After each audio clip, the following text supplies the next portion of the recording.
संध्या काल के समय 4 चीजें नहीं की जानी चाहिए। चत्वारि यानि कर्माणि संध्यायाम परिवर्जयेत। विशेष करके चतुर्मास में तो नहीं ही करनी चाहिए। क्या नहीं करना है? आहारम, मैथुनम, निद्रा और स्वाध्याय। संध्या काल का मतलब है 2 प्रहर की संधि होती है, तब ये काम नहीं करना चाहिए। एक संध्या काल होता है शाम को 5:30 से 7 बजे के बीच में। क्या नहीं करना? उस समय भोजन नहीं करना। इसलिए सारे चतुर्मास में भोजन हमेशा 6 बजे से पहले करने की परंपरा सिर्फ जैन लोगों में नहीं है, वैष्णवों में भी है। उस समय यदि आप भोजन करेंगे तो आपकी जठराग्नि उस समय मंद होती है, और ऐसे समय में यदि आप खुद भी डॉक्टर के, आपके पिताजी भी डॉक्टर रहेंगे, तो भी आपको डाइजेस्टिव इश्यूज तो पक्के ही होंगे। सारी बीमारियों की जड़ ही आपके पेट से शुरू होगी। दूसरा है मैथुन। कोई भी गृहस्थ पति पत्नी के बीच में कोई संबंध संध्या काल के समय नहीं करना, क्योंकि उस समय यदि गर्भाधान हो गया तो जो संतान पैदा होगी वो राक्षस वृत्ति की होगी। संध्या काल के समय, दिया बत्ती के समय, निद्रा, सोना नहीं उस समय। आजकल के बच्चों को तो पता ही नहीं है कब तो सोना है, कब जागना है। रात रात भर जागेंगे, फिर सुबह सोएंगे, कब 2 बजे उठेंगे।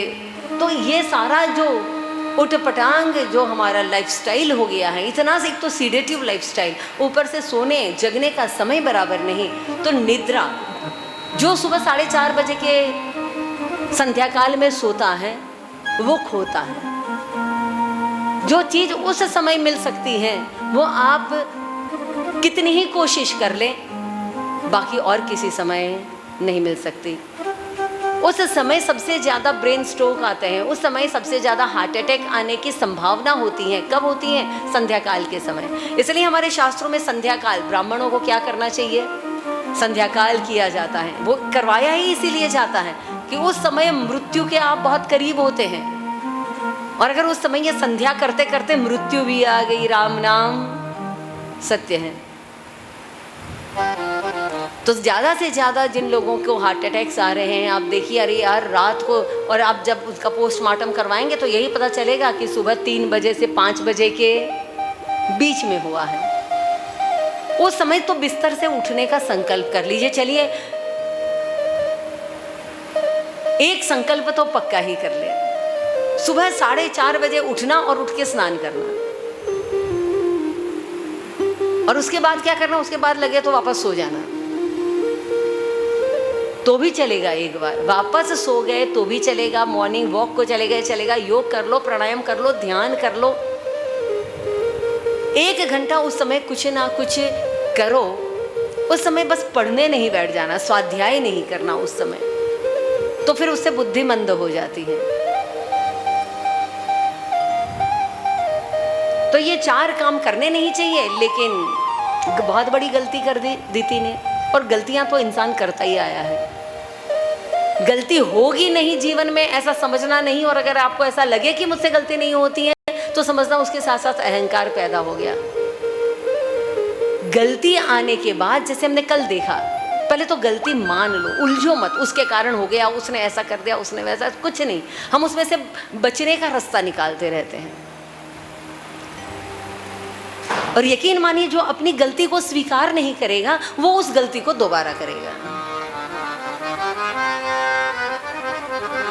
हर गलती एक बार की जा सकती है, पर एक बार कर ली अनजाने में हो गई, पर वही जब दोबारा हो रही है तो वो अनजाने में नहीं हो रही है, फिर वो जानबूझ के की जा रही है। उस गलती को क्षमा नहीं है।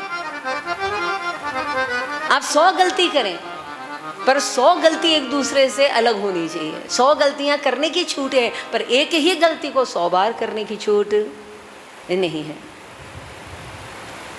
हर गलती एक कैप्सूल के जैसी है, एक मेडिसिन के जैसी है, एक दवा के जैसी है, जो हमें आगे भविष्य में सजग करती हैं, सावधान करती हैं उस गलती को दोबारा ना करने के लिए। दीति के साथ ऐसा ही हुआ, जब पति के पीछे उसने जिद कर दी कि मुझे तो इसी समय संतान चाहिए, इसी समय गर्भ धारण करना है, और कश्यप जी महाराज ने समझाया पर नहीं माने, तो प्रभु इच्छा समझकर गर्भाधान हो गया। अपनी गलती का एहसास हुआ तो झट से जाकर अपने पति से क्षमा मांगी। सबसे पहला काम होना चाहिए, जिसकी गलती जिसके साथ हुई उसी से क्षमा मांगना।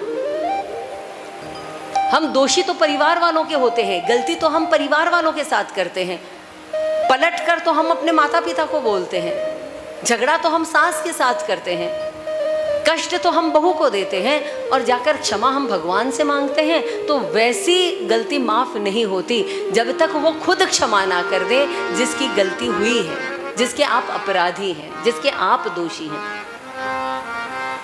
और अगर आप किसी से क्षमा मांगते हैं ना तो चेहरे पर वो पश्चाताप दिखना चाहिए। ठीक है, एक बार के मांग ली तुमसे क्षमा, ऐसा कहकर अगर आप क्षमा भी मांग रहे हैं तो मतलब नहीं। और यदि आप क्षमा मांगते हैं उस तरह से तो फिर जीवन में क्या होता है, बहुत सुंदर बात यहाँ पर हुई।